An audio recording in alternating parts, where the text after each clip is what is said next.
साहिब बंदगी सतनाम।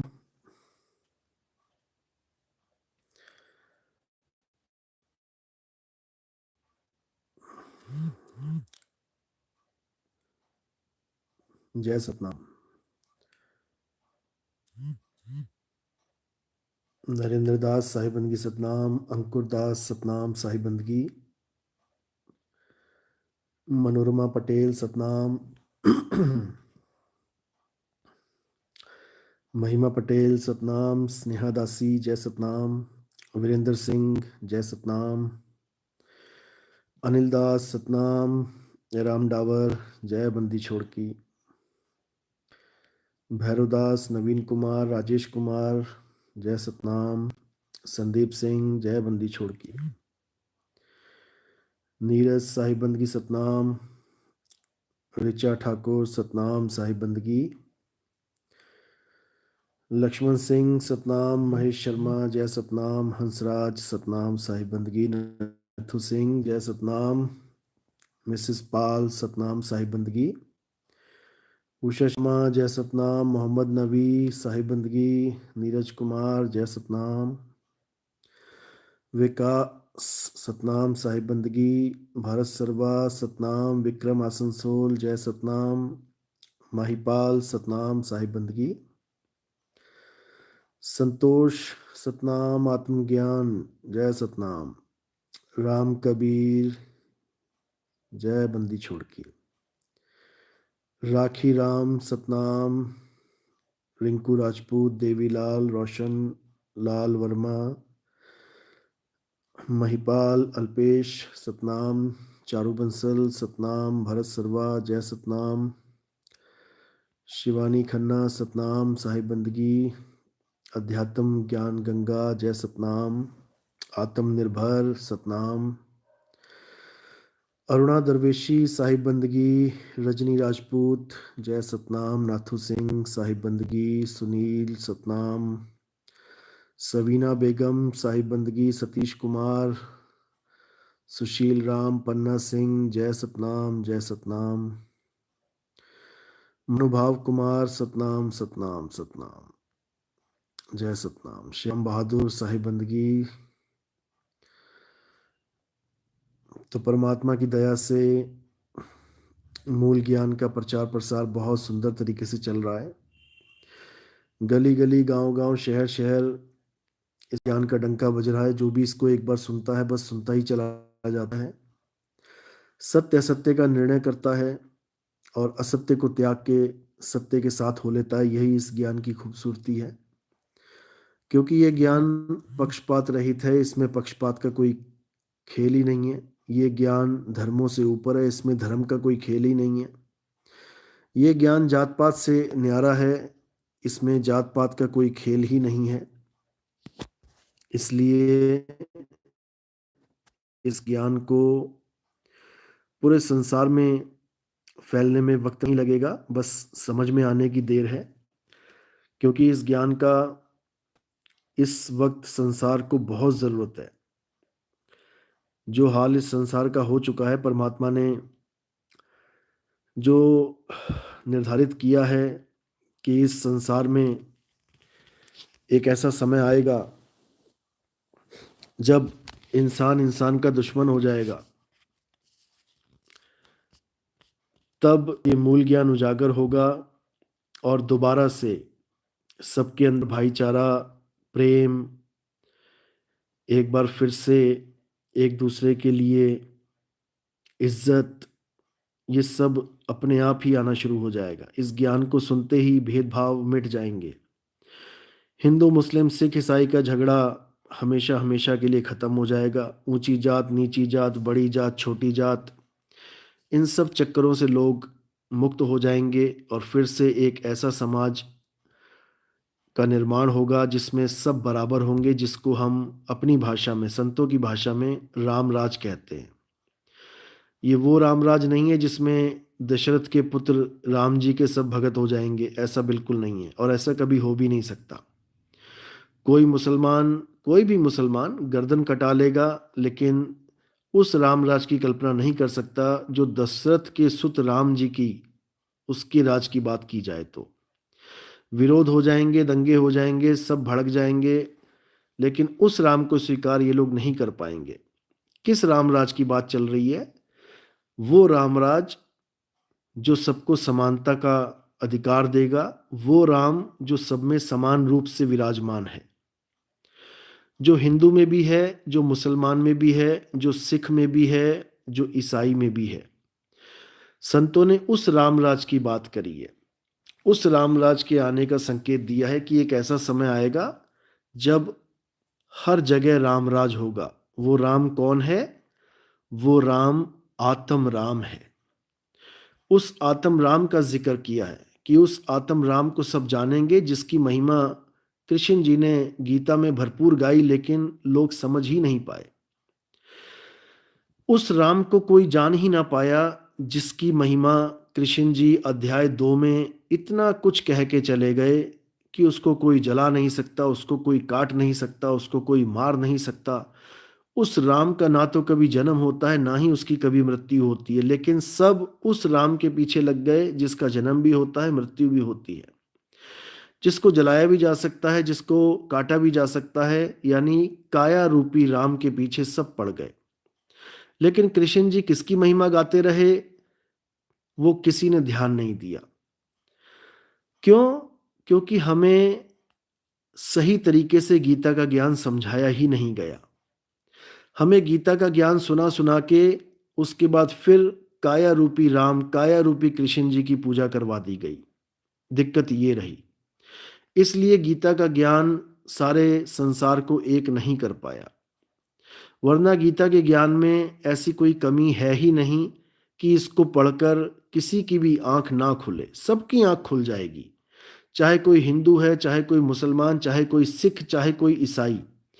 अगर गीता को हमारी दृष्टि से पढ़ लिया जाए, जो गीता को हमने, जो गीता छापी है, हर हर गीता घर घर गीता, अगर उस गीता को अच्छे से अध्ययन कर लिया जाए तो हर अध्याय में छुपे रहस्य का बोध हो जाएगा।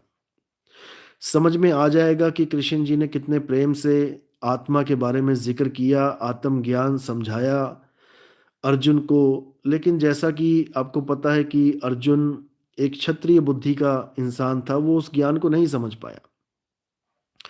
अगर वो उस आत्मा के ज्ञान को समझ जाता तो अध्याय 2 में ही सारी गीता निपट जाती, उसको अध्याय 3 सुनाने की जरूरत ही ना पड़ती, क्योंकि अध्याय 2 में आत्मा का भरपूर जिक्र है, आत्म ज्ञान का भरपूर जिक्र है। लेकिन अर्जुन नहीं समझ पाया, इसलिए आगे बढ़ना पड़ा, 18 अध्याय तक गीता चली। नहीं तो आत्मा का ज्ञान अगर अर्जुन को हो जाता तो विराट रूप पहुंचने तक की तो बात ही नहीं थी, वहां तक तो जाना ही ना पड़ता।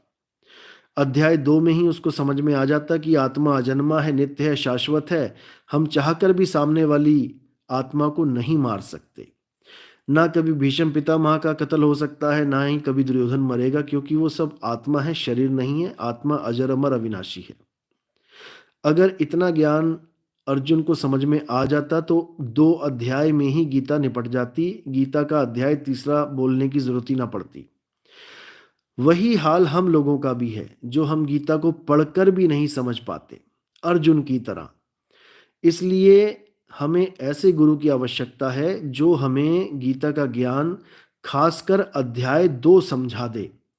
बाकी किसी अध्याय को जानने की जरूरत ही नहीं पड़ेगी, बाकी कुछ पढ़ने की जरूरत ही नहीं पड़ेगी। अध्याय 2 जिसको समझ में आ गया, समझ लो कि उसने गीता के सार को ग्रहण कर लिया। इसके अलावा और कुछ करने की जरूरत नहीं है। आत्मा को जानोगे तो समझ लो परमात्मा को जान लोगे। इसीलिए संतों ने बोला आत्मा सो परमात्मा। तो इसीलिए सबसे जरूरी क्या है? आत्मा का ज्ञान। जब आत्मा का ज्ञान समझ में आ जाएगा तो हर चीज समझ में आ जाएगी। संतों ने तो यहां तक बोल दिया समझाने के लिए कि आत्मा सो परमात्मा, यानी सीधे डायरेक्ट परमात्मा को मत ढूंढो। सीधे परमात्मा को ढूंढने निकलोगे तो क्या होगा? तो फैलाव हो जाएगा। किस चीज का फैलाव? अलग अलग धर्मों का, अलग अलग पंथों का, अलग अलग विचारधाराओं का। क्योंकि कोई तुम्हें कहेगा परमात्मा अल्लाह है, कोई कह देगा परमात्मा यहोवा है, कोई कह देगा परमात्मा शिव है, कोई कह देगा परमात्मा राम है, कोई कह देगा परमात्मा वाहिगुरु है। अलग अलग तरह से आपको अलग अलग पंथों में अलग अलग डायरेक्शन में भेज दिया जाएगा। इसलिए संतों ने सबसे आसान रास्ता बता दिया कि आत्मा सो परमात्मा, यानी परमात्मा को जानना है तो मेरे भाई पहले अपनी आत्मा को जान। जैसे ही आप अपनी आत्मा को जान लोगे, आप परमात्मा तक पहुंच जाओगे डेफिनेटली। इसीलिए सब संतों ने परमात्मा को पाने का रास्ता आत्मज्ञान बताया है कि आत्मज्ञान प्राप्त करो। आत्मज्ञान प्राप्त होगा तो परमात्मा अपने आप मिल जाएगा। कबीर साहब की वाणी भी है प्रमाण के लिए, ताकि आपको ऐसा ना लगे कि आपको गलत इंफॉर्मेशन दी जा रही है। तो क्या कह रहे हैं साहिब, जल में मीन प्यासी मोहे देखत आवे हांसी, आत्म ज्ञान बिना नर भटके, कभी काबा कभी काशी। तो जब हम आत्म ज्ञान में आ जाएंगे तो समझ लो कि अब भटकना खत्म हो जाएगा और हमें 100% परमात्मा से हमारा जोड़ हो जाएगा, मिलन हो जाएगा।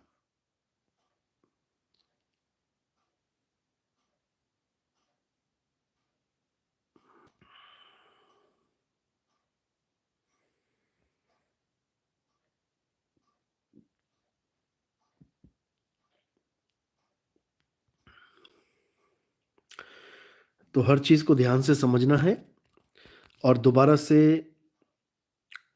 उस तरह का संसार निर्मित करना है जैसा सतयुग में था। यानी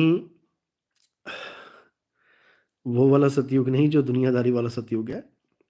सतयुग यानी जब एक मालिक की बंदगी हो और सब अपने आप को एक दूसरे का भाई समझें, एक परमात्मा की बात करें और एक ही विधि से सब साधना करें। यानी मतभेद नाम की कोई चीज ही ना रहे। वो तभी हो सकता है जब हम सब आत्मज्ञान को अपनाएंगे। आत्मज्ञान में कोई हिंदू, कोई मुसलमान, कोई सिख, कोई ईसाई रह ही नहीं जाएगा। लोग आत्मा को समझेंगे क्योंकि आत्मा ही वो वस्तु है। वस्तु इसलिए बोला जाता है क्योंकि एक हस्ती है। किसी की अपनी हस्ती हो तो उसको एक वस्तु कहना उदाहरण के लिए ठीक रहता है। तो आत्मा एक ऐसी वस्तु है जिसका ना तो कभी जन्म होता है, वो ऐसा तत्व है जो पंच भौतिक तत्वों से न्यारा है, जन्म मरण से रहित है, और वो अचल है, अडोल है, अबोल है, अकह है, अनाम है, निअक्षर नाम है, वो अक्षरों में नहीं आता। तो उस तत्व का ज्ञान करवाने वाले गुरु को ही तत्वदर्शी संत कहा जाता है। लेकिन दुख के साथ कहना पड़ रहा है कि आज तत्वदर्शी संत वो बने बैठे हैं जो मंत्रों का जाप दे रहे हैं। बहुत दुख के साथ कहना पड़ता है। जबकि तत्वदर्शी का मतलब क्या होता है? तत्वदर्शी यानी शब्द में ही अर्थ छुपा है, लेकिन ये अज्ञानी जीव समझ ही नहीं पा रहे हैं कि इस शब्द का अर्थ क्या हो सकता है।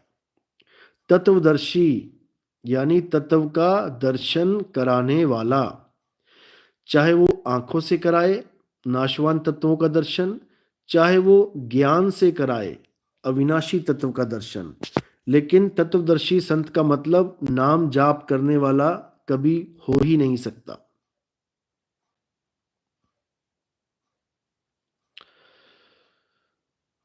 इसीलिए तत्वदर्शी संत की महिमा गाई है। आप गीता पढ़ेंगे, गीता में अध्याय 4 34वां श्लोक यही बोल रहा है कि तत्वदर्शी संत की शरण में जाओ। लेकिन यहाँ तत्वदर्शी कौन बने बैठे हैं?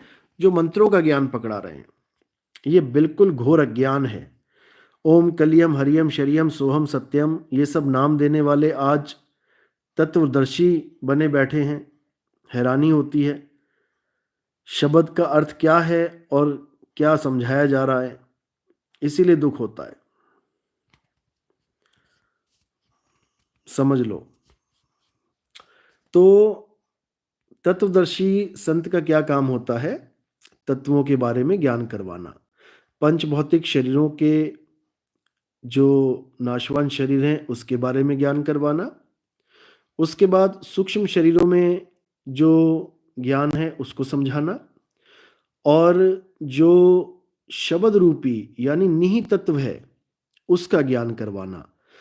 तो निहित तत्व जो वस्तु है, जो तत्व है, उसको हम जब लिखेंगे तब हमें समझ में आएगा कि आखिर हमारा स्वरूप क्या है, क्योंकि उसी निहित तत्व का ज्ञान करवाना यही तत्वदर्शी संत का असली रोल होता है। उसको हम निहित तत्वदर्शी संत भी कह सकते हैं, क्योंकि वो दोनों प्रकार के तत्वों का ज्ञाता है, वो दोनों प्रकार के तत्वों को जानता है।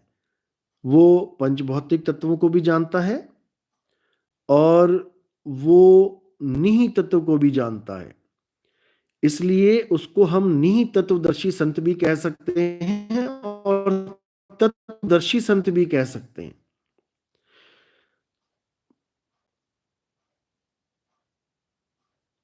तो इसी को समझना है। विवेक से समझो संत जी, आत्मज्ञानी और तत्वदर्शी संत एक ही होता है। फिर समझ लो, तत्वदर्शी संत हम उसे कहते हैं जो 5 तत्वों को जानता है। अगर वो छठे तत्व को नहीं जानता तो वो आत्मज्ञानी नहीं है। तत्वदर्शी संत आत्मज्ञानी तभी हो सकता है जब वो निहित तत्व को भी जानता हो। अगर वो निहित तत्व को नहीं जानता तो वो मात्र एक तत्वदर्शी संत है जो पंच भौतिक शरीरों की ही पूजा करवाएगा। वो 5 तत्वों का ही ज्ञान देगा। तत्वों को तो परमात्मा बता देगा, लेकिन नाशवान तत्वों को। और जब वो छठे तत्व को जान लेगा, अविनाशी तत्व को, तब हम उसको आत्मज्ञानी कह सकते हैं। तब उसने उस तत्व को जान लिया है जो 5 तत्वों से परे आत्म तत्व है। समझ लो। तो इसी को समझना है। जब हम ये समझ जाएंगे तो हमारे सामने जो भी ज्ञान आएगा, जो भी वाणी आएगी, हम अपने आप ही ये परखते चले जाएंगे कि किस लेवल की वाणी है। जैसे जो शिव भगत हैं, उनको आप एक मंत्र उच्चारण करते बहुत बार सुनोगे, उसके ऊपर भजन भी बने हुए हैं बहुत सारे। आप भजन का नाम टाइप करोगे शिवोहम शिवोहम, तो वहां पर आपको भजन जो मिलेगा उसमें आप देखेंगे कि शिवोहम शिवोहम भजन में ही उन हर चीज का खंडन किया गया है जो हिंदू धर्म के जो अनुयायी हैं वो कर रहे हैं। वो काम उस भजन में सारा खंडन कर रखा है। न मंत्रम, न भोजनम, न पूजा पाठ, न हवन यज्ञ, मतलब हर चीज को बिल्कुल अलग कर दिया है कि ये सब मैं नहीं हूं और ना ही इन चीजों की पूजा पाठ से मेरी प्राप्ति हो सकती है। मैं कौन हूं? शिवोहम शिवोहम, मैं ही शिव हूं, मैं ही शिव हूं। अब ये जो शिवोहम शिवोहम है, अब इसके पीछे गुप्त भेद है। ये कोई मंत्र नहीं है। कई लोग इसको मंत्र की तरह यूज करते हैं। ये मंत्र नहीं है, ये एक अवस्था का नाम है। ये उस अवस्था का नाम है जो जीव से ऊपर ब्रह्म तक पहुंचती है। वहां पर यह भाव बनता है शिवोहम शिवोहम, मैं ही ब्रह्म हूं, मैं ही ब्रह्म हूं। अब ये अवस्था उनको मिलती है जो ब्रह्म ज्ञान में आ जाते हैं। उनके लिए ब्रह्म कुछ और नहीं रह जाता, उनके लिए शिव प्राप्ति कुछ और नहीं रह जाती, वो स्वयं ही शिव रूप हो जाते हैं। शिवो हम शब्द में ही अर्थ छुपा है। शिवो हम यानी हम ही शिव हैं। और आपको लगेगा कि हम कैसे शिव हो सकते हैं? तो आप जब सृष्टि रचना पढ़ेंगे, चाहे किसी भी सृष्टि रचना को पढ़ लीजिए, चाहे शिव महापुराण की पढ़ लीजिए, चाहे आप विष्णु महापुराण जी की पढ़ लीजिए, चाहे आप देवी भागवत की पढ़ लीजिए, आप कोई भी सृष्टि रचना पढ़ेंगे, वहां देखिए क्या बोला गया है कि भगवान के मन में विचार आया कि मैं एक से अनेक हो जाऊं, और वो एक से अनेक हो गए। अब जो अनेक हुए हैं, अब जो अनेक हुए हैं वो कौन है? वो भगवान का ही रूप है, यानी उन्हीं का एक और रूप है, यानी वो ही अनेकों रूपों में विराजमान हो गए। जैसे कृष्ण जी को आप देखेंगे विराट रूप में, अर्जुन के सामने जब वो खड़े हुए विराट रूप में, तो क्या हुआ? तो सारे संसार के आदमी उनके सामने खड़े हो गए। अब अर्जुन ये समझ नहीं पा रहा कि मैं इनको बोलूं तो क्या बोलूं। अभी तक तो एक रूप में खड़े थे सामने, तो केशव केशव बोल रहा था, कृष्ण कृष्ण बोल रहा था। अब इतने सारे लोग खड़े हो गए सामने, अब मैं क्या बोलूं, किसका नाम लूं? तो वहां पे बकायदा पूछ रहे हैं, अर्जुन पूछ रहा है सामने खड़े हुए भगवान से कि आप कौन हैं। भूल गया कि ये कृष्ण जी हैं। क्योंकि वहां पे ऐसे ऐसे रूप आ गए कि उसको पता ही नहीं कि इनका नाम क्या लूं मैं। तो कृष्ण जी बकायदा गीता में ये लिखा हुआ है, पढ़ सकते हो आप अपनी आंखों से। जो लोग कहते हैं कि ये कृष्ण जी का विराट रूप है, कृष्ण जी का, अरे भाई कृष्ण जी वो तब थे जब अकेले खड़े थे सामने। जब विराट रूप आ गया तो कहने के लिए है वो केवल कि कृष्ण जी का विराट रूप है ये, असल में वो ब्रह्म का विराट रूप है। समझ लो, वो सृष्टि में जितने भी रूप धारण करके बैठा है ब्रह्म, वो सारे रूप उसको दिखा दिए। अनंत आंखें, अनंत जंघा, अनंत भुजाएं, वो कोई कृष्ण जी नहीं है। और वहां पर सवाल पूछा गया कि आप कौन हैं, तो वहां ये नहीं बोला गया कि मैं कृष्ण हूं, मैं वासुदेव हूं। वहां बोला गया, हे अर्जुन मैं काल हूं। काल, जो सबका नाश करने के लिए सारी दुनिया को बनाता हूं, सबको खाने के लिए इस दुनिया में पैदा करता हूं। और बड़े बड़े मुंह खुले और सारी दुनिया उन मुंह में जाने लगी। लंबी लाइन लग गई, सब उसके मुंह में जा रहे हैं। इधर से जा रहे हैं, दूसरे मुंह से निकाल रहे हैं, यानी इधर से खा रहे हैं और खा के फिर पैदा कर दे रहे हैं। ये नहीं कि खा लिया कि चलो डकार मार लिया हो गया काम, अब ना पैदा करें, नहीं, दोबारा पैदा कर दिया। क्यों? खाने के लिए। इसी को कबीर साहब समझा रहे हैं कि तीन लोक एक जेल है, पाप पुण्य दो जाल, सारा जग भोजन बना, खाने वाला काल। लेकिन लोग समझ ही नहीं पा रहे हैं।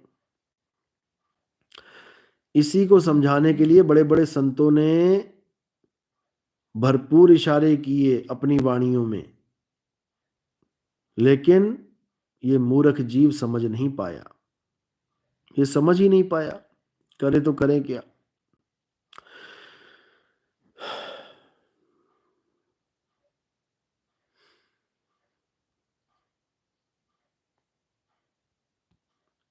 नहीं, ऐसा बिल्कुल नहीं है।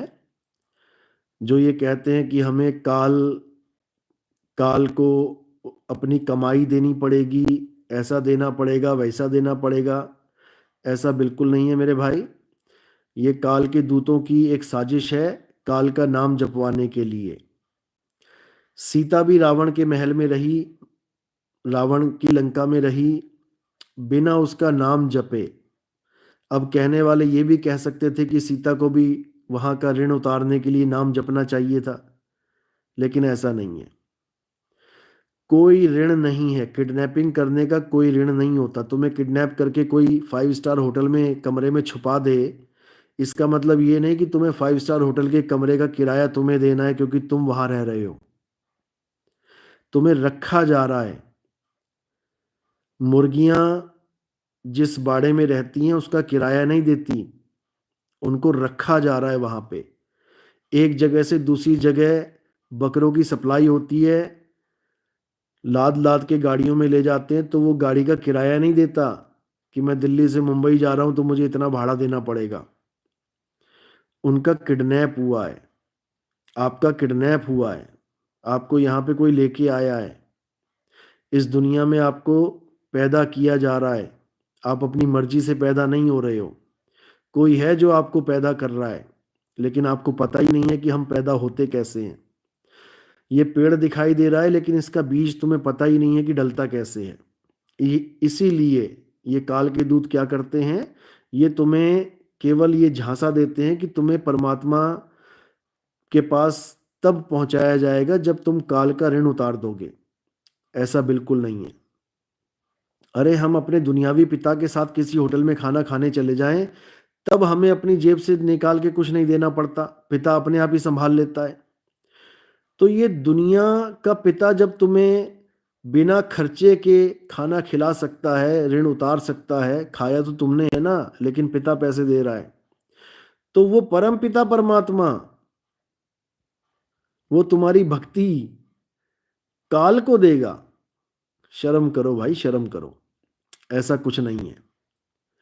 और ये भी झांसा दिया जाता है कि दुनिया में जितनी भी सुख सुविधाएं हैं, इसको पाने के लिए काल का नाम जपना पड़ेगा। ये भी भ्रम है, इसको भी दिमाग से निकाल दो।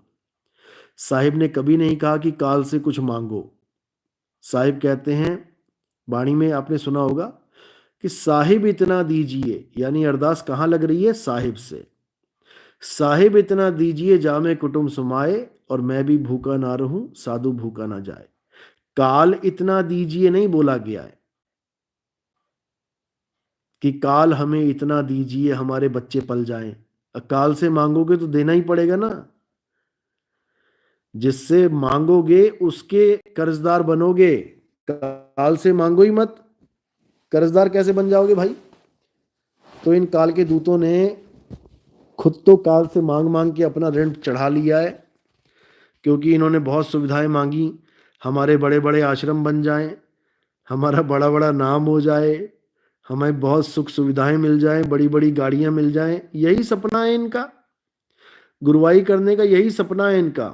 तो काल से मांगोगे दुनियादारी की चीजें, तो काल ने भी बोला ठीक है दे देंगे भाई तुझे, लेकिन हमारा नाम जपवा। अब लगे हुए नाम जपवाने में काल का।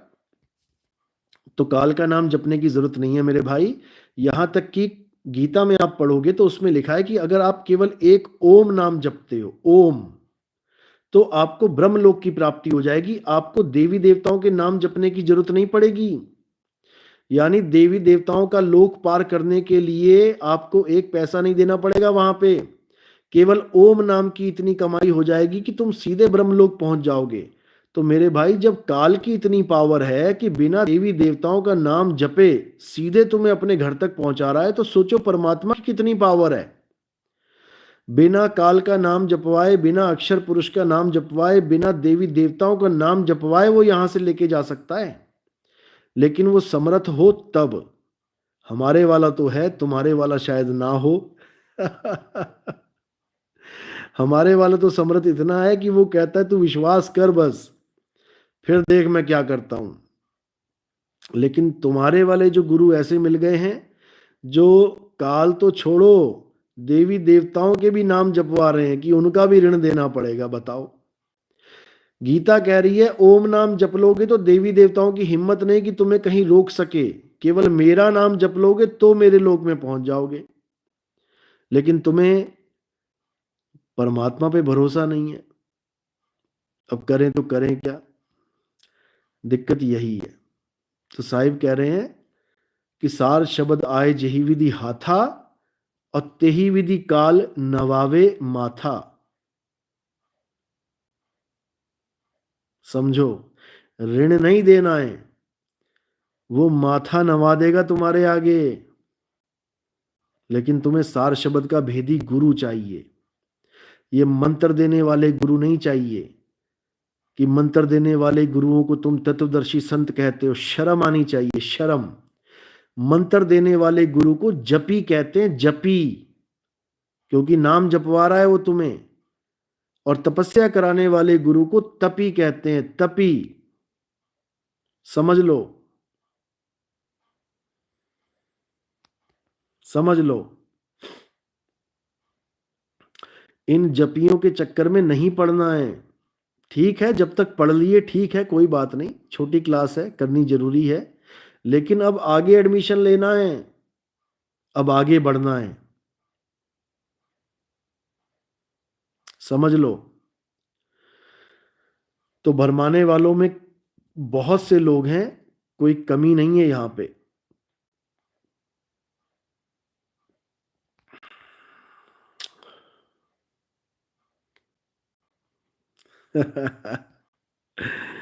सुनिधि पाठक, ऋण तो आपको देना होगा गुरुदेव, आप नहीं होते तो पगलाते ही रहते। हमें कोई ऋण नहीं चाहिए भाई। हमारा ऋण तो यही है कि जो बताया जा रहा है उसको अच्छे से ग्रहण करो, भक्ति करो और निकलो यहां से। हाँ, प्रचार में योगदान करो, पर्चे छापो, 1000 2000 5000 जितनी आपकी हैसियत है, जितनी आपकी बाजुओं में बल है, सेवा तो उतनी कर सकते हैं जितना हमारे में जान है। तो उस हिसाब से आप पर्चे अखबारों में लगवाओ और घर घर तक ये ज्ञान पहुंचे। हमारा उद्देश्य यही है कि लोगों तक ये ज्ञान पहुंचे। हमारा उद्देश्य ये है कि सबको आत्म स्वरूप का ज्ञान हो, सबको सत्य ज्ञान हो, सब उस एक मालिक को जाने जो सबका एक है, अलग अलग रूपों के चक्कर में ना पड़ें। तत्वदर्शी संत जो है वो अलग अलग रूपों का चक्कर छुड़वा देता है और जो एक स्वरूप है परमात्मा का उसका लखाव कराता है। जो लोग ये कहते हैं कि परमात्मा एक है लेकिन उसके रूप अनेक हैं, तो वो अभी घोर अज्ञान में हैं। घोर अज्ञान क्यों बोला है? क्योंकि परमात्मा एक है तो उसका रूप भी एक ही है, उसके रूप अनेक नहीं है। लेकिन अज्ञानता में हम इसको मान लेते हैं कि परमात्मा तो एक है पर रूप अनेक है। भैया, झगड़े का कारण ही ये रूप है। असल में परमात्मा का कोई रूप रेख रंग है ही नहीं। समझ लो अच्छे से, परमात्मा का रूप रंग रेख नहीं है। वो कभी किसी रूप में आता ही नहीं है। समझ लो, रूप में क्या आता है ये भी समझ लो। रूप में शरीर आता है। ये शरीर के अलग अलग रूप रंग हैं। परमात्मा का रूप नहीं है ये शरीर। समझ लो, जैसे एक जल है और हजारों घड़े हैं अलग अलग डिजाइन के, तो कोई कहे कि जल तो एक ही है लेकिन उसके रूप अनेक हैं, तो ये महामूर्खता है। समझ लो, जल एक है और एक ही रहेगा। रूप अनेक घड़ों के हैं जो टूटेंगे बनेंगे, टूटेंगे बनेंगे, टूटेंगे, लेकिन जल हमेशा एक सा ही रहेगा। ये दुनियावी उदाहरण दे रहा हूं मैं। इसलिए आप ये भी कह सकते हैं नहीं नहीं, जल भी रूप बदल लेता है, बर्फ बन जाएगा, भाप बन जाएगा। ये दुनियावी उदाहरण है समझाने के लिए कि जल और मटके को समझो। मटके के अनेक रूप हो सकते हैं लेकिन जल हर मटके में एक सा ही दिखाई देगा। इसी प्रकार परमात्मा जो है वो एक ही है, तत्व रूप में विराजमान है और शरीर अनेक है। लेकिन कोई कहे कि परमात्मा के रूप अनेक हैं, तो ये अज्ञान है, बिल्कुल अज्ञान है। गीता में इसी का खंडन किया गया है। उसमें बिल्कुल क्लियर कर दिया गया है कि जो मुझे शरीर रूप में जानता है, जो मुझे एक इंसान के रूप में जानता है अर्जुन, वो मुझे जानता ही नहीं कि मैं क्या हूं। यानी पानी कह रहा है कि जो मुझे घड़ा समझता है, पानी ये बोल रहा है कि जो मुझे घड़ा समझता है वो मुझे जानता ही नहीं कि पानी होता क्या है। समझ लो,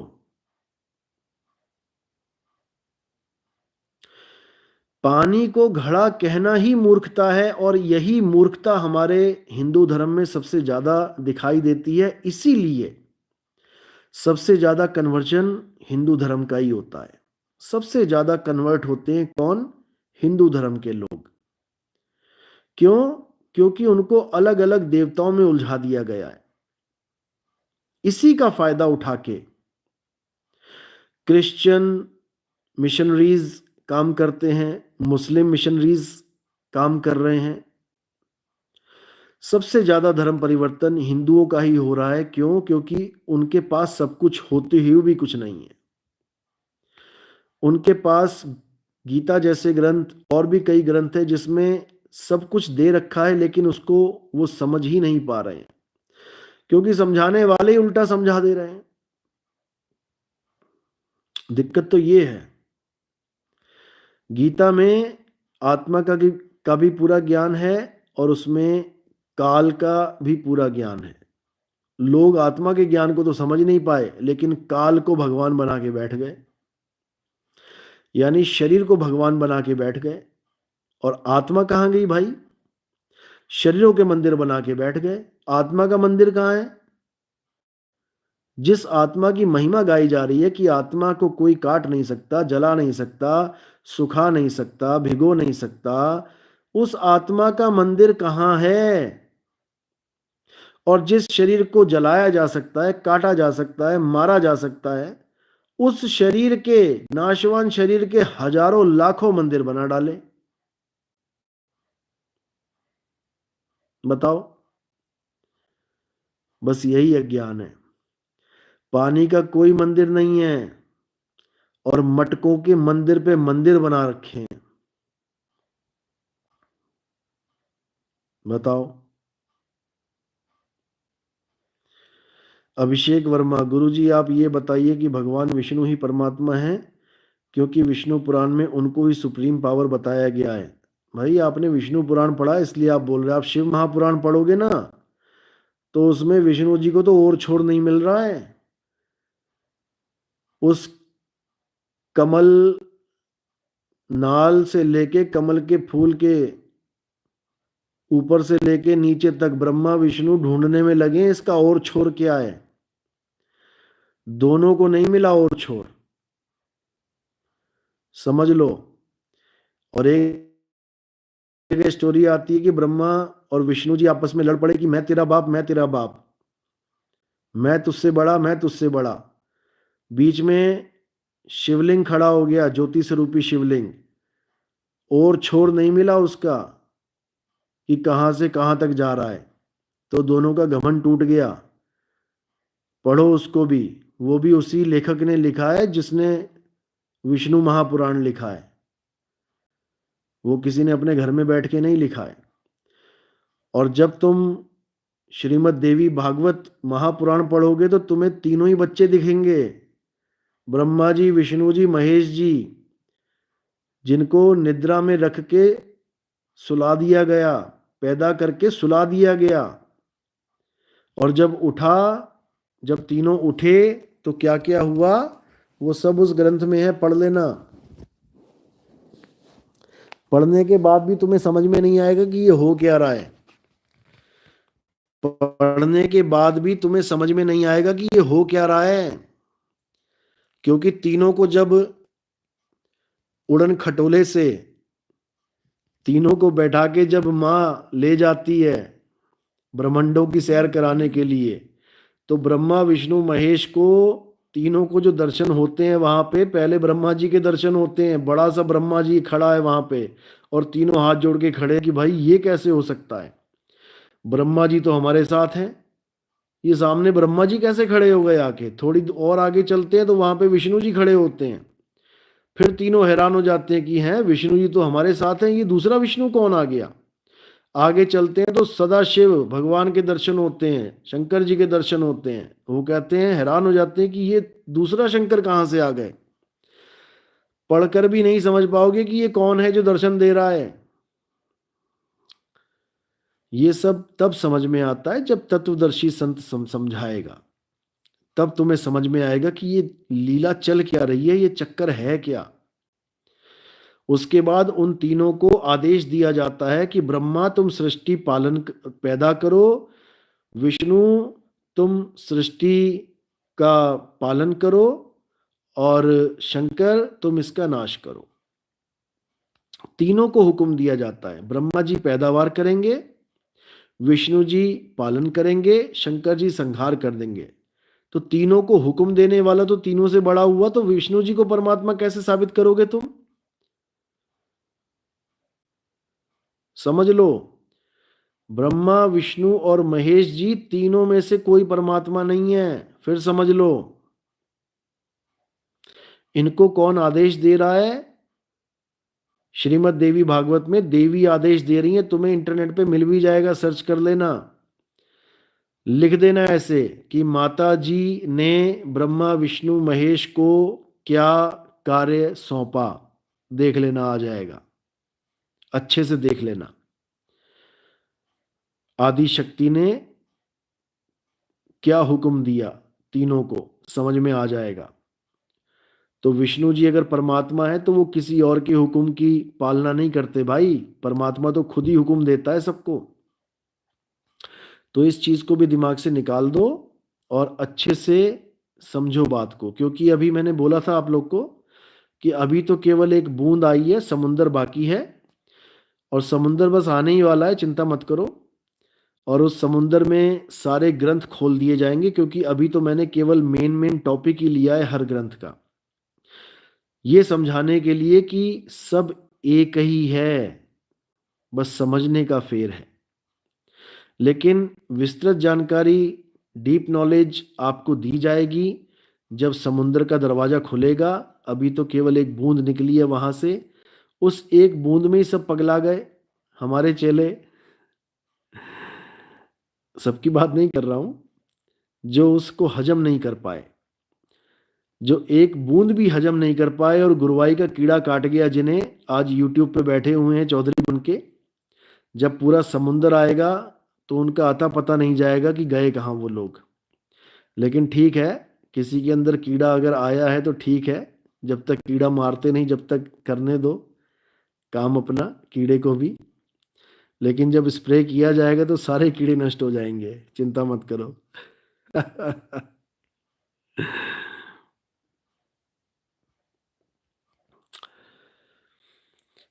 तो भाई बात को समझो, हर पुराण में जिसके नाम का पुराण लिखा गया उसी को भगवान बना दिया गया, उसी को परमात्मा बना दिया गया।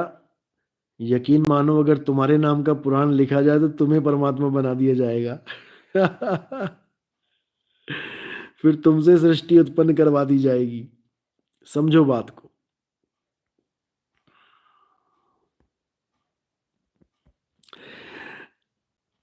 मंजीत सिंह भाई, वो भी परमेश्वर का एक रूप है।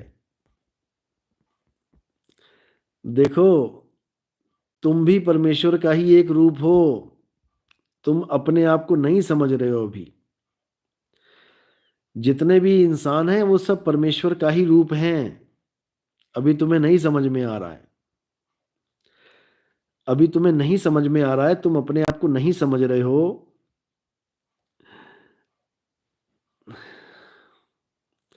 क्योंकि अभी तुम्हें अपना एहसास नहीं है। जो तुम हो वो तुम जानते नहीं हो, क्योंकि तुम उसको जान रहे हो जो तुम नहीं हो। तुम अपने आप को शरीर मान रहे हो जो तुम नहीं हो। तुम अपने आप को आदमी औरत मान रहे हो जो तुम नहीं हो। तुम अपने आप को बच्चा बूढ़ा जवान मान रहे हो जो तुम नहीं हो।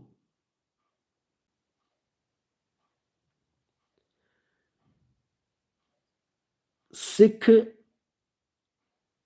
जो हमारे भाई हैं, उनका ग्रंथ है श्री गुरु ग्रंथ साहिब जी। उसमें एक वाणी आती है कि तोही मोही मोही तोही अंतर कैसा। ये वाणी किसको बोली जा रही है?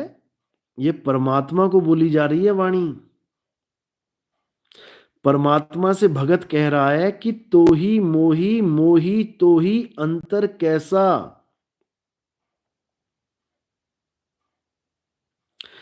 जल तरंग जैसा,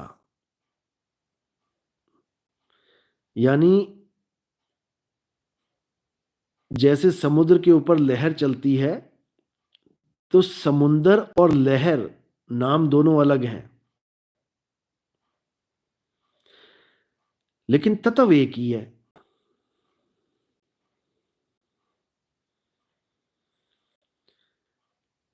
तो ये उपमा दी जा रही है कि तुझ में मुझ में और मुझ में तुझ में क्या फर्क है, तत्व रूप में कोई फर्क नहीं है। जैसे कंगन में और सोने में क्या फर्क है, सोने का ही कंगन है और सोने से ही बना है, तो सोने में और कंगन में कोई फर्क कैसे निकालूं मैं।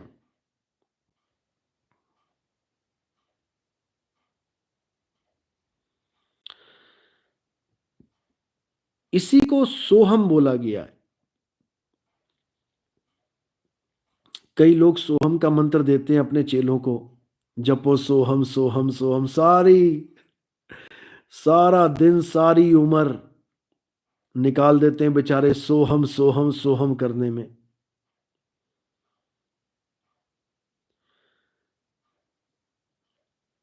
लेकिन जान नहीं पाते सोहम का मतलब क्या है।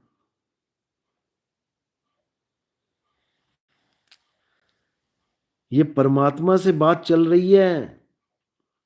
उस अवस्था में पहुंचकर कि भाई जो तू सो हम, यानी तो ही मोही, मोही तो ही अंतर कैसा, जो तू सो हम, यानी मैं जान गया कि मैं क्या हूं, मैं वो हूं जो मैं हूं, यानी मैं वो हूं, क्या हूं, जो मैं हूं। तो मैं क्या हूं, आत्मा, परम तत्व, अविनाशी तत्व। इसी को ईसाइयों में, यहूदियों में यहोवा कहते हैं, यहोवा। लेकिन अज्ञानी जीव यहोवा परमात्मा के नाम को समझ रहे हैं कि परमात्मा का नाम है यहोवा। जैसे कोई अज्ञानी जीव बोले कि परमात्मा का क्या नाम है, तो कहे कि सोहम, परमात्मा का नाम है सोहम, सोहम भगवान की जय हो। अब कोई अगर ये कहे कि सोहम भगवान की जय हो, तो आधी दुनिया सोच में पड़ जाएगी हिंदुस्तान में, ये नया भगवान कौन सा आ गया। ये कौन सा भगवान है सोहम। लेकिन जो गुरुमुख हैं, जिनको सोहम मंत्र मिला हुआ है, वो ये समझ जाएंगे कि सोहम तो एक मंत्र है। अच्छा, ये मंत्र को भगवान बता रहे हैं, इतना तो समझ जाएंगे। लेकिन वो ये नहीं समझ पाएंगे कि सोहम भगवान होता क्या है। समझ लो। इसी प्रकार आज इंडिया में यह सिख भाई सोच में पड़े हैं कि सारे सरदारों को लग रहा है ये ईसाई बना देंगे। गांव में कोई ईसाई प्रचारक आ जाता है तो तलवारें निकाल लेते हैं। कितनी यूट्यूब पे वीडियो आ गई हैं, भगाते हैं उनको। और ईसाई, जो ईसाई बन रहे हैं, वो ये नहीं समझ सकते कि यहोवा है क्या। बस उनको ये पढ़ा दिया कि यहोवा परमात्मा का नाम है, वो राजा है। गाने भी बना दिए, यहोवा राजा है, यहोवा राजा है।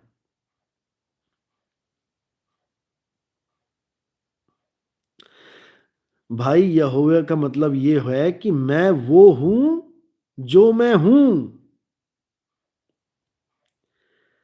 ये मूसा अलैहिस्सलाम ने शब्द का उच्चारण किया था पहली बार। यहोवा, मूसा अलैहिस्सलाम ने बताया था कि यहोवा राजा है। क्योंकि अगर वो उस वक्त ये बता देते कि यहोवा का मतलब क्या है,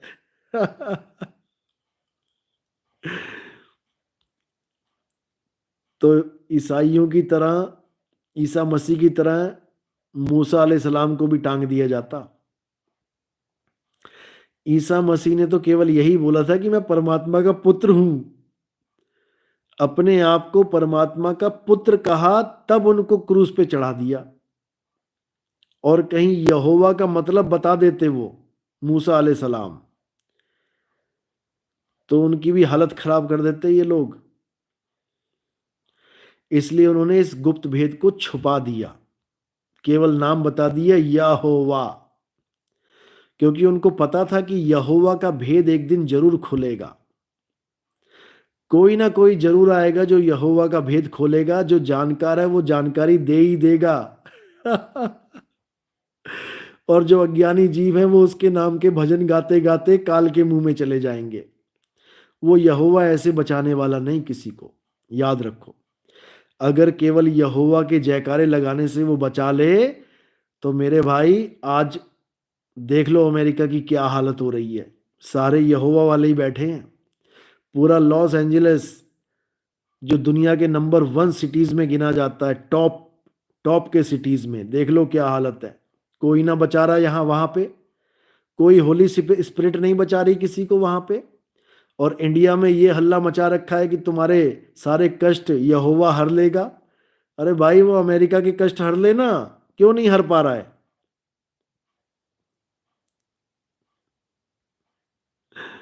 तो भाई यहोवा कोई जयकारा लगाने का मैटर नहीं है, सोहम सोहम कोई जपने का मैटर नहीं है।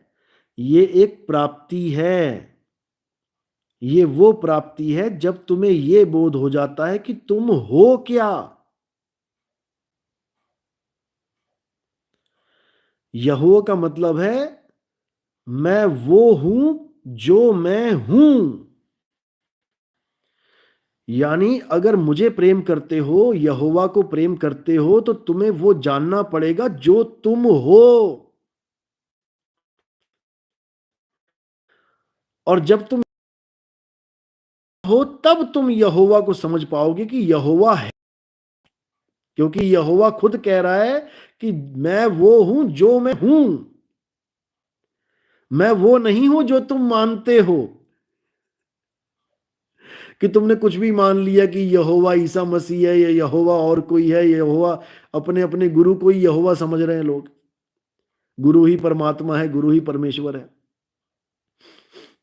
वो तत्व रूप का ज्ञान दे रहे हैं कि मैं वो हूं जो मैं हूं। और मेरी जानकारी वही दे सकता है जो मुझे जानता है कि मैं हूं क्या। समझ लो। और जब कोई मुझे जान जाएगा कि मैं क्या हूं, तो वो और मैं दो नहीं है। फिर हम दोनों को कोई अलग नहीं कर सकता। क्यों? जो तू सो हम, फिर हम एक ही हो गए। इसीलिए ईसा मसीह ने एक जगह कहा कि मैं परमेश्वर का पुत्र हूं, और एक जगह कहा जब वो यहोवा को जान गए, पूर्ण ज्ञान में आ गए, तब क्या बोले कि I and my father are one. मैं और मेरा पिता एक हैं। अब इस लाइन को पढ़ के लोगों ने क्या सोचा, ईसाइयों ने, अरे ईसा मसीह ही पिताजी हैं। अब कहां चला गया I am father, I am son of God? अब कहां चला गया वो कथन I am son of God? नहीं समझ सकते ये लोग कभी। केवल ईसा मसीह ने नहीं कहा ये कि I am alpha, I am beta, I am gamma. Bulleh Shah ने कहा, हमारे बुल्ले शाह ने, भारत देश के। अब ये वाणी पढ़ के कहीं बुल्ला जी को परमात्मा मत बता देता कि बुल्ला ही परमात्मा है। बुल्ले शाह कह रहे हैं, ना मैं भेद मजबदा पाया, ना मैं आदम हब्बा जाया, ना मैं अपना नाम तराया। बुल्ले शाह खड़ा है कौन? अव्वल अखर आपनो जाना, और ना कोई दूजा होर पछाना। कह रहे हैं अव्वल अखर आपनो जाना, यानी नंबर 1 मैं ही हूं। अव्वल अल्लाह के नाम के साथ लगाया जाता है। अव्वल अल्लाह नूर उपाया। अव्वल कौन है? अल्लाह ही अव्वल है। लेकिन बुल्ले शाह क्या कह रहे हैं? अव्वल आखर आपनो जाना, और ना कोई दूजा होर पछाना। मैं ना जानता किसी और को, मैं ही अव्वल हूं। कह रहे मैं ही अव्वल हूं। क्यों कह रहे हैं, कारण क्या है? अहंकार नहीं है कि कोई कहे ये अपने आप को जी अव्वल बता रहा है, बाकी सब थल्ले थल्ले एक साडी बल्ले बल्ले। ऐसा नहीं है। वो उस अवस्था को प्राप्त हो चुके हैं जहां पर वो ये जान रहे हैं कि मैं और परमात्मा दो नहीं हैं। जब तक मैं उसे ढूंढ रहा हूं तब तक दो हैं, और जब मैं उसे पा लेता हूं तब तो ही मोही मोही तो ही अंतर कैसा। समझ लो।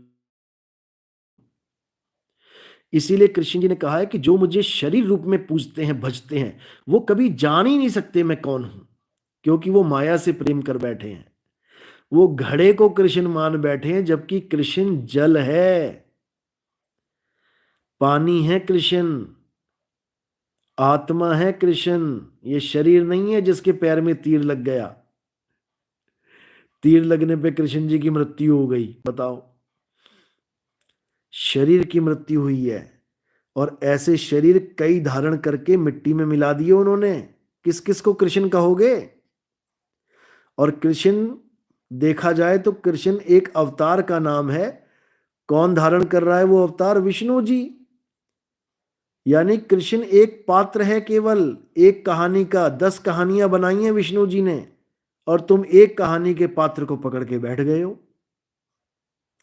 यानी अमिताभ बच्चन ने 10 फिल्में बनाई जिसमें उसने अपना एक फिल्म में विजय नाम रख दिया, तुमने अमिताभ बच्चन को विजय ही समझ लिया। तुम अमिताभ बच्चन को विजय समझ बैठे हो। अरे भैया, विजय केवल एक कहानी का पात्र है, तुम्हें क्यों नहीं समझ में आ रहा है? उसी कहानी का एक अलग कहानी का पात्र एक मछली है, हीरो है मछली उस फिल्म में। अब तुम अमिताभ बच्चन को मछली मत समझ लेना अगर वो मछली का रोल करे तो। समझ लो बात को। विष्णु जी ने 10 कहानियां बनाई तो 10 में अलग अलग पात्र से वो आ रहे हैं, अलग अलग रोल धारण करके आ रहे हैं, और तुम एक की टांग पकड़ लो कि नहीं कृष्ण जी ही हैं। अरे भाई, वो एक कहानी के कृष्ण जी हैं, एक कहानी का पात्र है। समझ लो, द्वापर युग का पात्र है, कहानी द्वापर युग की है। त्रेता में राम जी हैं, पात्र मात्र हैं वो। एक एक कहानी एक फिल्म के हीरो हैं। समझ लो। नहीं समझ में आ रहा है? और एक फिल्म का हीरो दूसरी फिल्म में किसी काम का नहीं रहता। समझ लो इस बात को। अगर राम जी का नाम, उनके नाम लेने से सारे दुख दूर हो जाते तो कृष्ण जी को आने की जरूरत ही क्या है? राम जी के नाम से सारे दुख हर लेते वो उस युग के। लेकिन नहीं, फिल्म नई बनी है तो फिर नया पात्र आएगा, क्योंकि ये नियम है। यदा यदा ही धर्मस्य ग्लानिर्भवति भारत अभ्युत्थानम अधर्मस्य तदात्मानं सृजाम्यहम्। कि मैं बार बार आता हूं अलग अलग पात्र से, और जिस रूप में मैं आता हूं, यानी जिस पात्र को मैं क्रिएट करके उससे रोल प्ले कर रहा हूं, वही पात्र तुम्हारा कल्याण करेगा। ऐसा नहीं है कि अब बाढ़ आ जाए तो मैं मछली बन के आऊंगा। वो आ चुका मैं, हो गया उसका रोल खत्म। अब अगला रूप देखो क्या होता है। अगला युग चला गया, खत्म। अब अगला देखो क्या होता है। तो अब हम कलयुग में हैं। अब हमारे काम वो नहीं आ सकते जो सतयुग द्वापर त्रेता में पात्र आके जा चुके हैं। अब वो हमारे काम नहीं आ सकते। मान लो इस बात को। अगर वो हमारे काम आते तो हमारे देश के ऊपर 700 साल क्या मुगल राज कर पाते? कौन सा मंत्र भूल गए थे पंडित जी? आज कहते हैं कृष्णाय, कौन सा मंत्र है, हर है कलेश, पता नहीं क्या मंत्र बोलते हैं कि ये मंत्र पढ़ लो। बड़े बड़े ज्ञानी बने बैठे हैं यूट्यूब पे, ये मंत्र पढ़ लोगे तो तुम्हारे सारे कलेश हर लेंगे कृष्ण जी। 700 साल ना हर पाए। कि मंत्र भूल गए थे तुम लोग? हैं? तब कहां चले गए थे तुम्हारे मंत्र? आज आजाद भारत में तुम मंत्र बांट रहे हो? जब देश गुलाम हुआ पड़ा था, डंडे पे डंडे पड़ रहे थे, मंदिरों में ताले लग रहे थे, मुसलमान तोड़ तोड़ के मंदिर मस्जिदें बना रहे थे, तब ये तुम्हारे कलेश हराए फराए नमाए कहाँ चले गए थे भाई? हैं? आज खाने को रोटी मिल गई, घूमने को गाड़ी मिल गई, तो हमें मंत्रों का पाठ पढ़ा रहे हो? शर्म आनी चाहिए ऐसे लोगों को। कोई वो कुत्ता भी अगर मंत्र सुन के वापस हो जाए तो मेरा नाम बदल देना। कमाल कर दी तुम लोगों ने। तुम्हारे जैसे लोगों की वजह से ही ये देश गुलाम होता है। किसी को आत्मविश्वासी नहीं बनाएंगे, अंधविश्वासी बनाने में लगे हैं सब। इतना बुरा हाल है। मुसलमानों ने मार मार के हिंदू से मुसलमान बना दिए लोग। इन मुगलों ने इतना हिंदू धर्म में कन्वर्ट किया, एक मंत्र काम ना आया। बता दो किसी मंत्र के उच्चारण से कोई मुगल सम्राट भाग गया हो छोड़ के देश? हद कर दी इन लोगों ने। 17 बार सोमनाथ मंदिर लूट लिया गया, एक मंत्र काम ना आया। मंत्र भूल गए थे क्या? इतना बुरा हाल है इन लोगों का, अज्ञानता में। क्योंकि ना तो इनको पता है अध्यात्म होता क्या है, और ना ही ये कभी जान सकते हैं। क्योंकि इनकी बुद्धि उन पात्रों तक सीमित है जो पात्र आके जा चुके हैं, उनके नाम की रोटी कमा रहे हैं, उनके नाम से रोटी खा रहे हैं। इनको अभी ये नहीं पता कि 9 फिल्में रिलीज हो चुकी हैं और वो बॉक्स ऑफिस से हट चुकी हैं। अब जो फिल्म चलने वाली है वो कलयुग की फिल्म चलने वाली है, 10वीं फिल्म चलने वाली है। इनको उसके बारे में ABC तक नहीं पता। बस इनको इतनी खबर लग गई है कहीं से कि कल की अवतार आने वाले हैं, बस उस पे भी रोटी तोड़ रहे हैं, उसका भी मंदिर बना दिया इन लोगों ने। अब इनसे पूछो कि कल की अवतार कहां आएंगे, कब आएंगे, किसका नाश करेंगे, तो इनको ABCD तक नहीं पता है। क्योंकि इनको पता ही नहीं है कि कल की है क्या। ये सोच रहे हैं कि घोड़े पे बैठ के आएगा कल की अवतार, हाथ में तलवार लेके आएगा कल की अवतार। अरे भैया, परमाणु युद्ध हो रहा है, हाइड्रोजन बम बने हुए हैं। एक बम गिर गया तो पता नहीं लगेगा, शहर के शहर उड़ जाएंगे। वहां तुम्हारा घोड़ा क्या काम करेगा? वहां तुम्हारी तलवार, आम आदमी भी तलवार लेके अपने आप को सेफ महसूस नहीं करता आज के टाइम में। वो भी बंदूक रखने की परमिशन मांगता है सरकार से। DM के पास अर्जी लगाता है कि मेरी जान को खतरा है, मैं गन रखता हूं।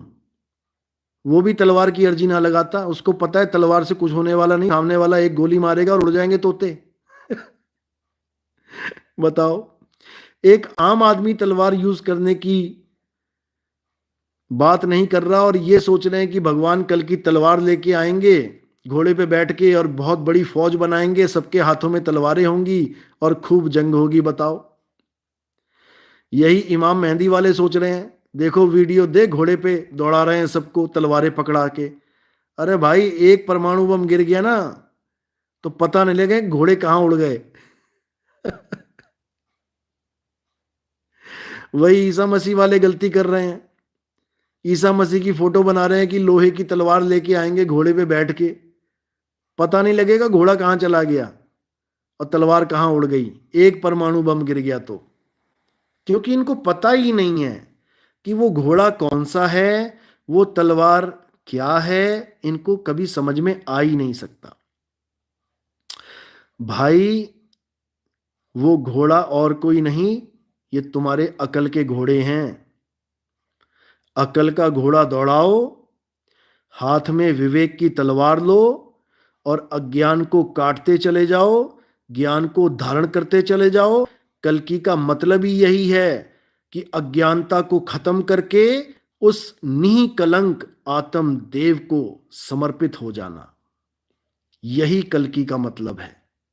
यानी कलंक से रहित, अज्ञानता से रहित हो जाना ही कल्कि अवतार है।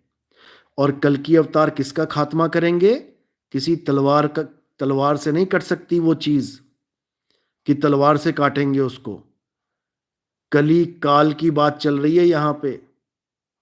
कली काल किसी तलवार से मरने वाली चीज नहीं है। कली काल को क्या तुमने गंगू हलवाई समझ लिया है? कोई भी आया और काट के चला गया? वो कली काल है, उसके बिना तुम गूंगे हो। समझ लो, तुम जो कुछ बोलते हो ना मुंह से, ये कली काल ही बुलवा रहा है। तुम्हारे मन में आता है अच्छी बात बोलूं, ये उसी की सोच है। तुम्हारे मन में आता है किसी को गाली दूं, ये उसी की सोच है। तुम्हारे मुंह से एक एक शब्द वो बुलवाता है। वो गंगू हलवाई तुम्हें गूंगा बना के बैठा रखा है उसने, समझ लो। तो इसीलिए कली काल और कोई नहीं, ये हमारा मन है। इस मन को ही कली काल बोलते हैं। इस मन का कत्ल करने के लिए कल्कि अवतार आते हैं और तुम्हें विधि बताते हैं कि कैसे तुम इस मन का खात्मा कर सकते हो। ये मन ही तुम्हारे बार बार पैदा होने का कारण है। जो तुम इस संसार में आ रहे हो, केवल मन की वजह से आ रहे हो, क्योंकि तुम्हारा मन इस संसार में लग गया है। ये संसार तुमसे छूट नहीं रहा है। इसीलिए जहां आसा तहां वासा। इसीलिए तुम्हारा बार बार जन्म, बार बार मृत्यु तुम्हारे शरीर की हो रही है और तुम यहीं के यहीं अटके पड़े हो। अब जो कल्कि अवतार है वो क्या करेंगे? वो तुम्हें तुम्हारे स्वरूप का लखाव करवाएंगे। वो तुम्हें आत्मा का ज्ञान देंगे। वो तुम्हें आत्मज्ञानी बनाएंगे। वो तुम्हें इस शरीर से मोह खत्म करवाएंगे। इस शरीर का मोह जब खत्म होगा, तब तुम इस देह बंधन से सदा सदा के लिए आजाद हो जाओगे। उनका काम ही यही है। कल्कि अवतार का काम ये नहीं है कि तुम्हें राम जी के, श्याम जी के, हनुमान जी के भजन गवाने आएंगे। कहते हैं पूरी दुनिया को सनातनी बना देंगे। सनातनी का मतलब क्या समझ लिया है? कि हर जगह राम जी के भजन चलेंगे, हर जगह कृष्ण जी के भजन चलेंगे। मेरे भाई, जब वो अवतार आएंगे तो पिछले किसी अवतार की पूजा करनी भी छुड़वा देंगे वो, समझ लो अच्छे से। कल्कि अवतार जब आएंगे तो बाकी जितने भी अवतार हुए हैं सबकी पूजा छुड़वा देंगे वो, और केवल एक पूजा करवाएंगे जिसको आत्मा की पूजा कहते हैं। गुरु ग्रंथ साहब में भी वाणी आती है, आत्म देव पूजिए गुरु के सहज सुभाए। अब आत्मदेव पूजिए इशारा तो मिल गया, लेकिन पूजें कैसे? आत्मदेव का कोई मंदिर हो तो जाएं पूजें। तो आत्मदेव का मंदिर कहाँ है? ये काया ही आत्मदेव का मंदिर है, समझ लो। यहीं पर मिलेगा आत्मदेव, यहीं मिलेगा वो आत्मदेव। लेकिन ये तब मिलेगा जब आप ज्ञान को समझोगे अच्छे से, विवेक को जगाओगे, ये तब मिलेगा। नहीं तो ऐसे ही संसार में धक्के खाते चले जाओगे। इसी को कुंभ बोला गया है। जो आज कुंभ आप देख रहे हो कि कुंभ का मेला लगा हुआ है, लोग जा रहे हैं कुंभ में। क्या लेने जा रहे हैं? कहते हैं अमृत की बूंदें टपकती हैं जी। अरे भाई, ठीक है, कुंभ भी जरूरी है, शरीर की सफाई भी जरूरी है, बहुत जरूरी है। लेकिन असली कुंभ क्या है?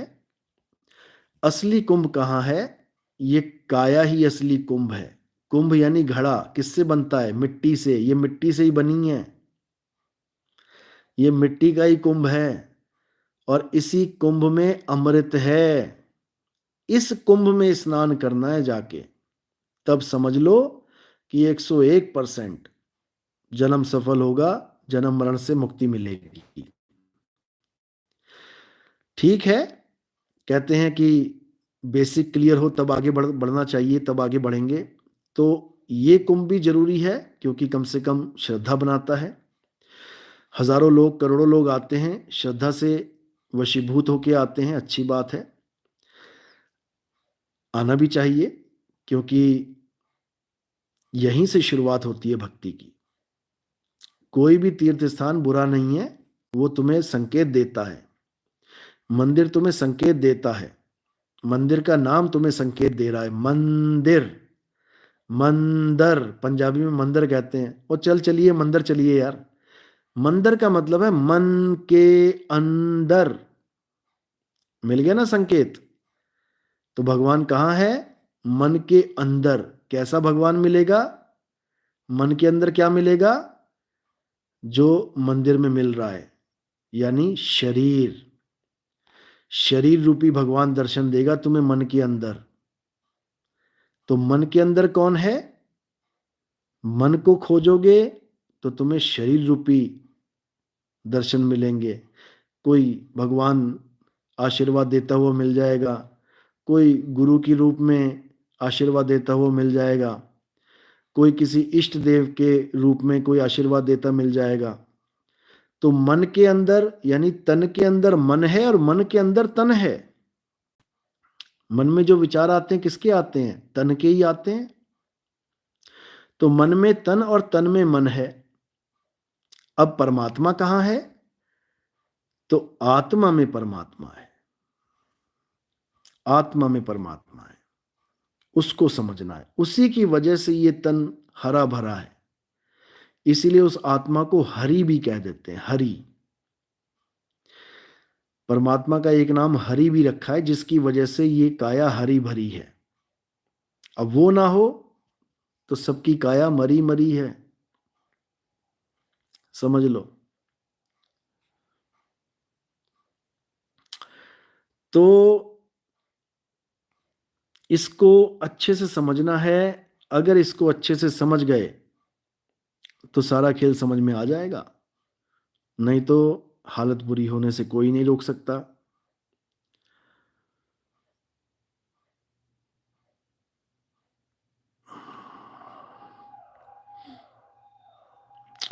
नॉन वेज खाना सही है क्या? बिल्कुल सही नहीं है। यहाँ तक कि आप किसी ग्रंथ में भी नहीं दिखा सकते कि कहीं पे लिखा हो कि नॉनवेज खाना चाहिए। कई सिख भाई और कई मुस्लिम भाई, कई ईसाई भाई इसका फेवर भी करते हैं, लेकिन संतों की दृष्टि से देखोगे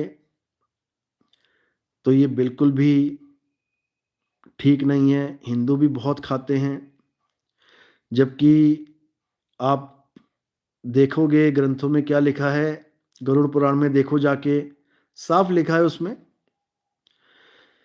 कि मुर्गी का, बकरी का या अन्य पशुओं का कत्ल करके खाने वालों के लिए कौन कौन से नरक बनाए गए हैं, साफ लिखा है। अब कई ऐसे ऐसे पुजारी हैं भोले शंकर के, क्योंकि आप जानते हैं कि भोले शंकर तमोगुण लीला करने वाले देव हैं। तो उनके ज़्यादातर, सब तो नहीं कहूँगा, ज़्यादातर भगत तमोगुणी भोजन और तमोगुणी, जैसे भांग पीना, नशा करना, सिगरेट शराब पीना, इस सबको प्रसाद मान के जायज़ बता देते हैं, जबकि ऐसा बिल्कुल सही नहीं है, बिल्कुल भी नहीं। शिव महापुराण उठा के देखो, शिव महापुराण में आप देखोगे 7 प्रकार के नरकों का वर्णन है, 7 स्वर्गों का भी वर्णन है, 7 नरकों का भी वर्णन है। उसमें आप देखोगे तो इसमें उस कैटेगरी के लोगों को डाला जाता है जो आज के शिव भगत बने बैठे हैं, मांस खाने वाले, नशे करने वाले। देखो आप जाके, आपको एक से एक वैरायटी मिल जाएगी, लेकिन ये चीज़ें नहीं दिखाई जाती हैं, केवल पूजने पुजाने में लगा दिया जाता है। ताकि ज़्यादा बुद्धि विवेक बढ़ गया अगर भगत का तो वो खोजबीन करना शुरू कर देगा, और खोजते खोजते वो पता लगा कि शिव जी से भी आगे चला गया, कि शंकर जी के पिताजी कौन है ये भी पता कर लेगा, फिर शंकर जी की माता जी कौन है ये भी पता कर लेगा, फिर हमारी जान को आफत हो जाएगी, हमें जवाब देने पड़ जाएंगे। इसलिए ठीक है, लगे हुए हैं नशे में, धुत रहे हैं, चलो कम से कम दान चंदा दे रहे हैं, मंदिर आते हैं, चढ़ावा चढ़ाते हैं, और क्या चाहिए हमें, जाने दो, नरक जाएं स्वर्ग जाएं, हमने ठेका ले रखा है। तो ऐसे भाव के भी कई लोग हैं। आप बच के रहें और अपना स्वयं बोध करें, अपने ग्रंथों को पढ़ना शुरू करें।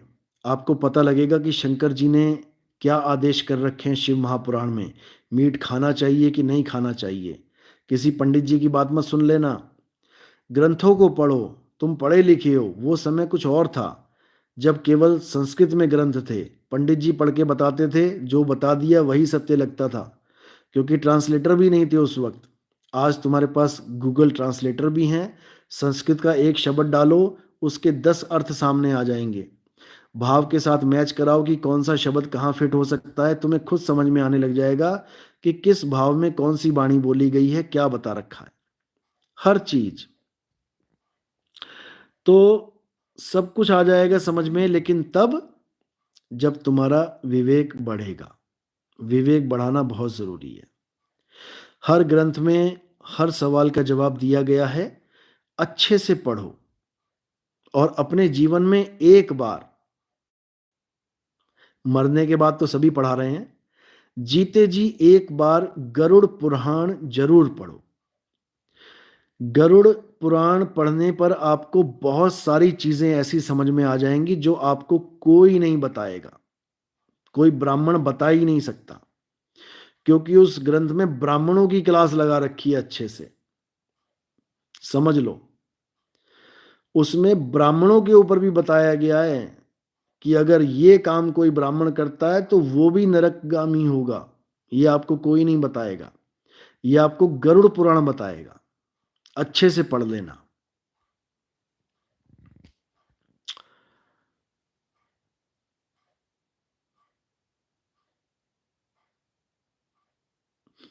देखो जी, किसी भी ग्रंथ में अगर मीट मांस खाने का जिक्र है तो हम उसको ग्रंथ मानते ही नहीं है, चाहे वो कोई भी ग्रंथ हो। सिख क्या नाम है, ईसाई भाई कहते हैं कि हमारे ईसा मसीह ने 2 मछली और 5 ब्रेड 5,000 लोगों को खिलाई। तो ठीक है, आज के टाइम में भी आ जाओ, देख लेते हैं। 2 मछली 5,000 ब्रेड खिला खिला के दिखाओ, तुम किसको खिलाओगे?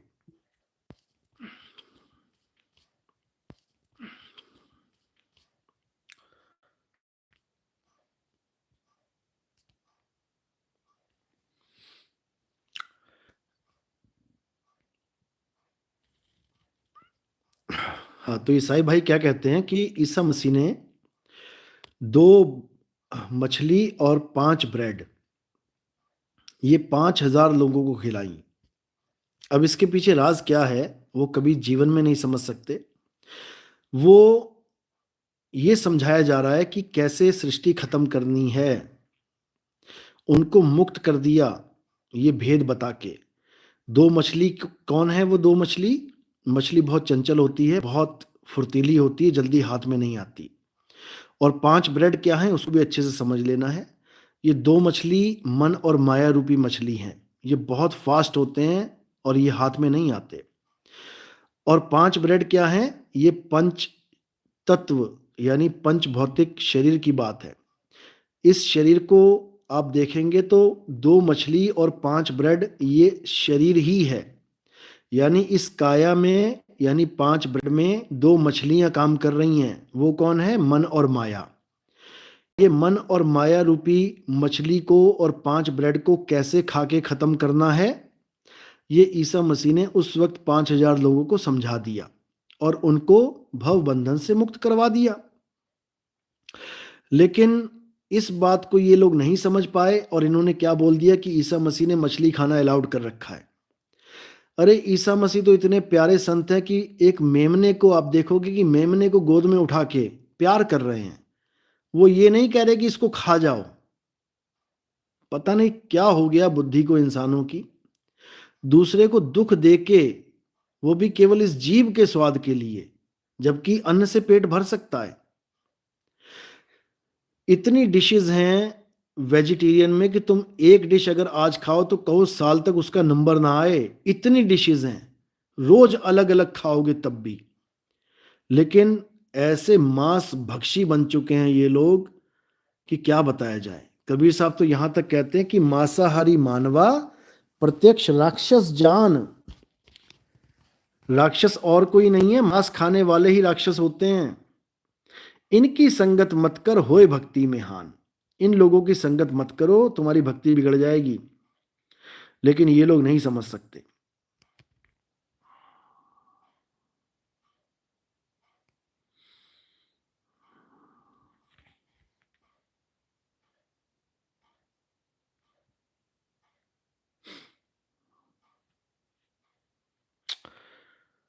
तो भाई इसको अच्छे से समझ लो, जब तक हम उस सत्य को नहीं जानेंगे जो सबके लिए एक है, तब तक हमारा कुछ नहीं हो सकता। और वो एक क्या है? वो परमपिता परमात्मा, शब्द स्वरूप, उसके अलावा और कोई नहीं।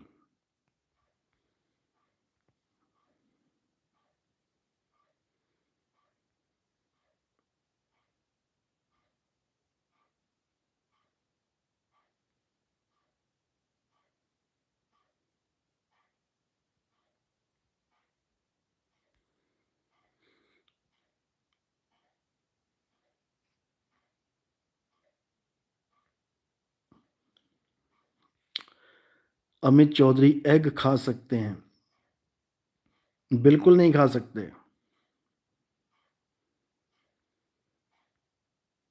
अरे भाई, एग से ही तो आगे शरीर बन रहा है, एग भी तो उसी का एक पार्ट है।